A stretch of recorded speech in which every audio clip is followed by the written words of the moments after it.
Assalamualaikum warahmatullahi wabarakatuh. Selamat pagi anak-anak semuanya. Bagaimana kabar kalian pagi hari ini? Alhamdulillah, luar biasa.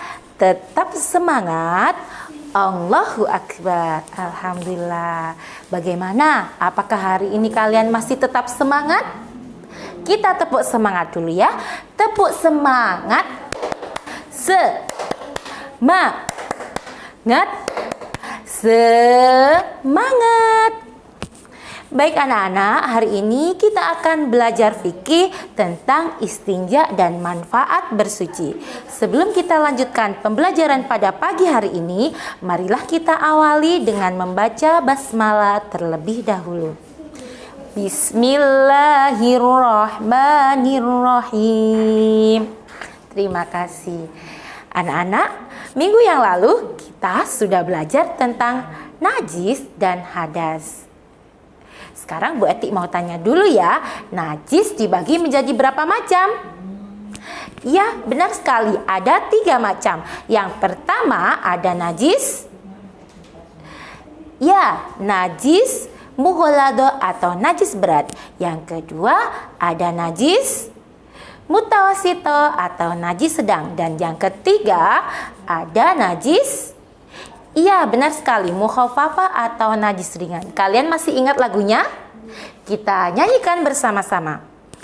Ayo hafalkan macam-macam najis. 1 najis ringan itu mukhaffafah, 2 najis sedang itu mutawasito, 3 najis berat itu mughalladho. Ayo hafalkan, ayo hafalkan, ayo hafalkan macam-macamnya najis. Ayo hafalkan, ayo hafalkan, ayo hafalkan macam-macamnya najis. Itulah tadi macam-macam dari najis. Adapun cara mensucikannya, yang pertama adalah najis mukhaffafah. Cara bersucinya yaitu dengan cara memercikkan air yang suci ke tempat yang terkena najis. Yang kedua, najis mutawasito, cara mensucikannya adalah membasuh dengan air yang suci sampai hilang baunya, rasanya, dan warnanya. Adapun cara mensucikan najis mughalladho yaitu membasuh sebanyak 7 kali menggunakan air yang suci dan mensucikan, dan salah satunya dicampur dengan tanah yang suci. Kemudian ada hadas. Hadas dibagi menjadi berapa? Ya, dibagi menjadi 2. Yang pertama ada hadas hadas kecil, dan yang kedua ada hadas besar. Contohnya hadas kecil yaitu 1, buang air kecil, dan yang kedua buang air besar. Kemudian ada buang angin atau kentut. Kita bisa bersuci dari hadas kecil dengan cara wudhu. Kemudian yang kedua ada hadas besar. Contoh hadas besar yaitu mengeluarkan darah haid, kemudian nifas. Kita bisa bersuci dari haid dan nifas dengan cara mandi besar.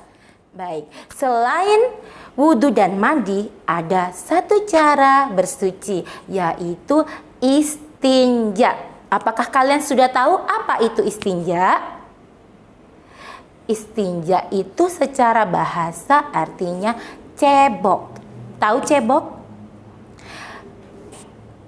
Maksudnya adalah istinja adalah membersihkan kotoran setelah buang air kecil maupun buang air besar.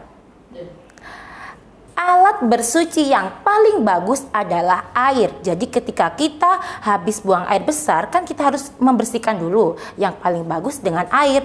Tapi ketika tidak ada air, apakah kita tidak bisa bersuci? Apakah kita tidak bisa cebok? Ternyata masih bisa anak-anak. Caranya dengan alat lain selain air, yaitu bisa menggunakan batu, bisa menggunakan kertas, tisu, ataupun kayu. Bagaimana caranya Bu Eti? Cara istinja, contoh ya, cara istinja dengan batu yaitu nanti kita bersihkan tempat keluarnya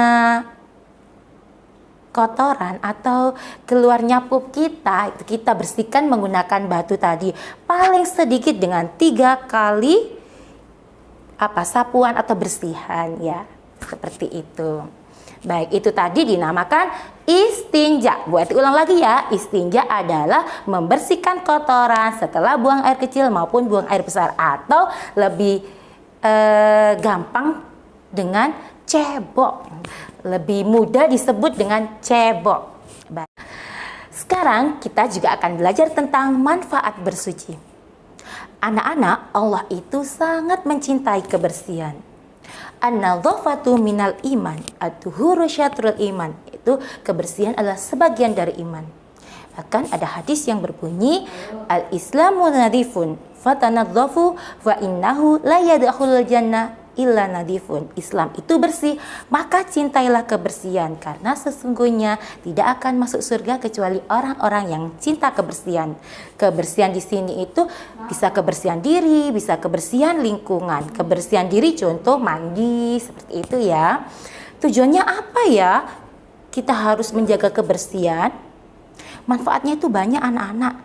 Yang pertama diantaranya kita bisa beribadah dengan khusyuk kepada Allah. Contoh nih, kalau kita terkena kotoran, kita tidak membersihkan diri kita dulu, apakah kita bisa khusyuk ibadahnya? Ketika kita sholat, bau apa nih ya, kan jadi gak khusyuk, seperti itu. Yang kedua adalah mendapatkan pahala dari Allah. Kemudian manfaat bersuci yang ketiga yaitu terhindar dari penyakit. Nah, contoh ya, ketika kita kena kotoran, kita tidak membersihkannya, kita biarkan dalam waktu yang lama, apa yang akan terjadi? Nanti akan ada kumannya, kemudian kita akan terserang penyakit kulit dan yang lainnya. Kemudian yang keempat adalah ibadah kita diterima oleh Allah. Kok bisa Bu Eti? Ya bisa.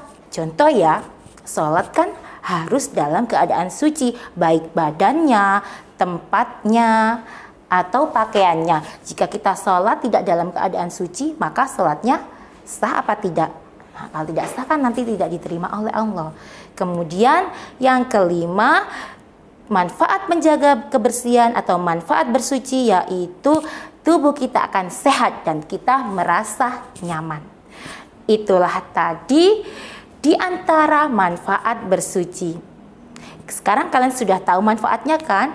Oleh karena itu, marilah kita jaga tubuh kita bersihkan tubuh kita agar kita selalu dalam keadaan bersih dan suci. Karena ingat, Allah sangat mencintai kebersihan.